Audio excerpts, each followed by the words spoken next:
Les consignes visant à combattre le coronavirus ne faiblissent pas. Chaque jour, les médias font le compte des décès et des personnes en réanimation, et dès qu'on trouve une personne de plus que la veille, les gros titres se déchaînent et ça devient la preuve d'une deuxième vague. Même quand ça rebaisse dès le lendemain, les médias disent de rester prudents puisque ça va sûrement remonter. Dans la vidéo précédente, on avait vu que le nombre de décès en France est devenu inférieur à celui des années précédentes depuis le 1er mai. Ça fait donc 3 mois qu'on attend dans la peur la deuxième vague qui n'arrive pas. La saga de l'été, c'est un peu le brise de Nice du coco. Ce qu'on va voir dans cette vidéo, c'est que la France est en train de battre son record du plus petit nombre de décès pour un mois de juillet. C'est très bien, mais jusqu'à combien faut-il descendre pour reprendre une vie normale ?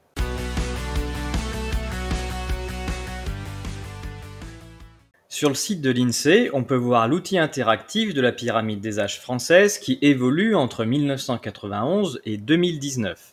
On peut par exemple suivre les 844 778 personnes qui sont nées en 1946 et qui avaient donc 44 ans révolus en 1991.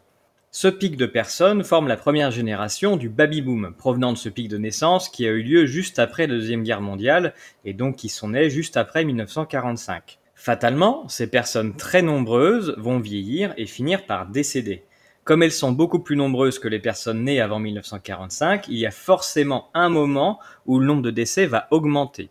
Dépassé 60 ans, en 2006, il n'y en a déjà plus que 727 206. Et en 2019, il n'en reste que 704 389. L'arrivée des baby-boomers en période de fin de vie explique en bonne partie pourquoi le nombre de décès chaque année augmente fortement en France depuis 2014. Il est donc assez malhonnête de s'alarmer quand on voit des décès qui augmentent sans aller plus loin, puisque oui, les décès augmentent et même fortement depuis 2014. Ce n'est pas forcément lié à des maladies, mais juste au fait qu'avec le baby-boom, on a beaucoup de vieux et ils meurent plus souvent que les jeunes. En revanche, sur ce graphique, on voit bien la canicule de 2003. Pour mémoire, en août 2003, on avait eu en France 35 000 morts entre le 4 et le 18 août, alors qu'à cette période, on a plutôt autour de 20 000 morts en France.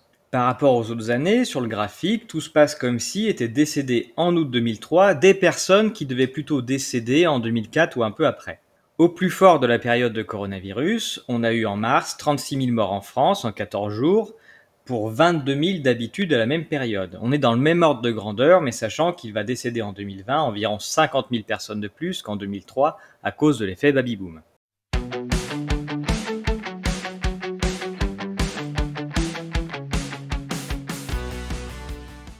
Comme on l'a vu dans la vidéo précédente, on a moins de morts en France que l'année dernière depuis le 1er mai. On a eu un pic de mortalité avec le coronavirus entre mars et avril, et au 1er mai, on est redescendu en dessous du niveau de l'année dernière. Comme pour la canicule de 2003, beaucoup de personnes décédées prématurément en mars étaient en fin de vie et seraient décédées dans les mois suivants. En revanche, entre le 1er et le 20 juillet, la France est en train de battre un record du plus petit nombre de décès depuis 8 ans. Il faut remonter à 2012 pour trouver moins de décès sur cette période. Rappelons qu'en 2012, les enfants du baby-boom étaient plus jeunes et qu'il y avait donc beaucoup moins de décès que maintenant. Avec le fait que les personnes fragiles sont décédées en mars, que les gens ne partent pas en vacances et que l'activité est ralentie, c'est le calme plat en France du côté des décès. Quand on dit calme plat en France, ça veut dire qu'en ce moment, il y a à peu près 1300 décès par jour, alors que d'habitude, c'est entre 1400 et 1500 sur la période. Donc quand on annonce à la télé qu'il y a 4 morts du Covid en ce moment par jour, il faut les comparer aux 1500 morts habituels chaque jour dont on se cogne complètement. Entre le 1er et le 20 juillet de cette année, il y a eu 2500 décès de moins que d'habitude depuis 8 ans. C'est très bien, mais est-ce qu'on peut encore justifier la psychose actuelle sur le coronavirus, sachant qu'on est en train de battre des records de non-décès ? Tout se passe comme si le gouvernement et l'OMS attendaient non pas que la situation revienne à la normale en termes de chiffres, puisqu'on peut constater qu'on est déjà bien en dessous, mais plutôt qu'on commercialise un vaccin afin de rassurer tout le monde avec une piqûre. Au passage, ça ne fera pas de mal au portefeuille d'un grand nombre de scientifiques et de médecins qui ont des parts dans les laboratoires. Tout se passe comme si les dirigeants voulaient répéter le même schéma que pour la grippe. Il n'existe pas de vaccin qui empêche d'attraper la grippe saisonnière.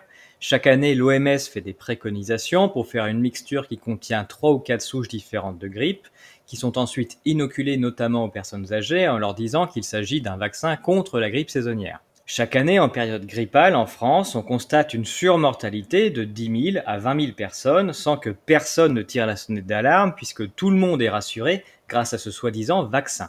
Ce vaccin n'empêche pas la grippe saisonnière puisqu'il ne contient pas la souche de la grippe saisonnière. On le donne aux gens puisqu'on pense que ça dynamise leur système immunitaire.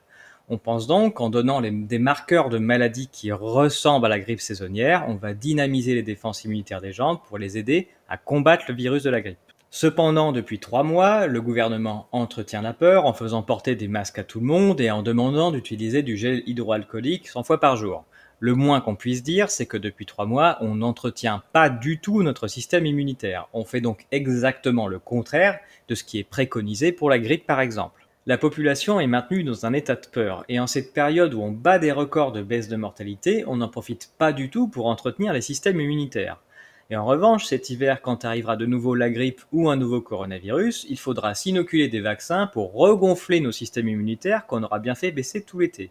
Et tout ça au plus grand profit des laboratoires pharmaceutiques. Cette psychose du coronavirus, cette peur irrationnelle de ne pas mourir cet été, fait qu'on s'attaque directement aux défenses naturelles des individus, en n'entretenant pas naturellement leur défense immunitaire.